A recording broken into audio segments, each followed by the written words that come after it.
সিরাজগঞ্জের তাড়াশ উপজেলার বারুহাঁস গ্রামে ২০০ বছরের ঐতিহ্যবাহী ভাদাই মেলা চলছে। চৈত্র মাসের পূর্ণিমা তিথিতে ৩ দিনব্যাপী এই মেলা হয়ে থাকে।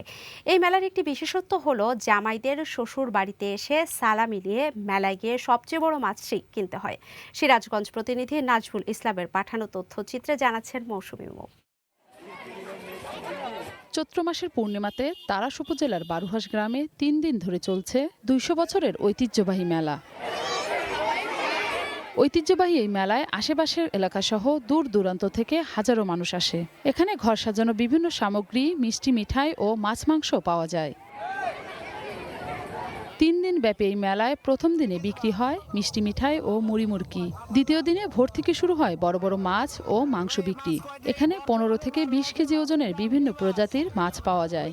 মেলাতে আসলে একটু কম টাকায় ফার্নিচার পাওয়া যায়, ভালো মানের পাওয়া যায়, যার কারণে নিতে আসছে। এবং এখানে প্রচুর মালের আমদানি হয়ে বেচা বিক্রিও অনেক বেশি হয়। ঈদে আসতে পারে না, কিন্তু মেলা আমরা সবাই একসঙ্গে আত্মীয় স্বজন নিয়ে, জামাই নিয়ে, মেয়ে নিয়ে খুব জাঁকজমক ভাবে এই মেলাটা উৎসব হয়। তৃতীয় দিনের মেলা বউ মেলা নামে পরিচিত, কারণ এই দিনে বিশেষ করে মেয়েরা আসে মেলায় তাদের পছন্দের কেনাকাটা করতে। এটা হচ্ছে আমাদের ঐতিহ্যবাহী ২০০ বছরের পুরনো একটি মেলা। তো এখানে অনেক রকমের ঐতিহ্যবাহী জিনিস পাওয়া যায়, যেমন মাটির জিনিস, আরো অনেক কিছু পাওয়া যায়, জুয়েলারি। এটা আসতেছি, ঘুরতেছি, কেনাকাটা করতেছি, আরো কিনবো, ভালো লাগতেছে। মেলা পরিদর্শন করেন জেলা প্রশাসক।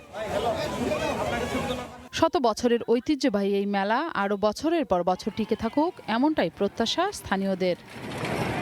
মৌসুমী মৌ, গ্রিন নিউজ ডেস্ক।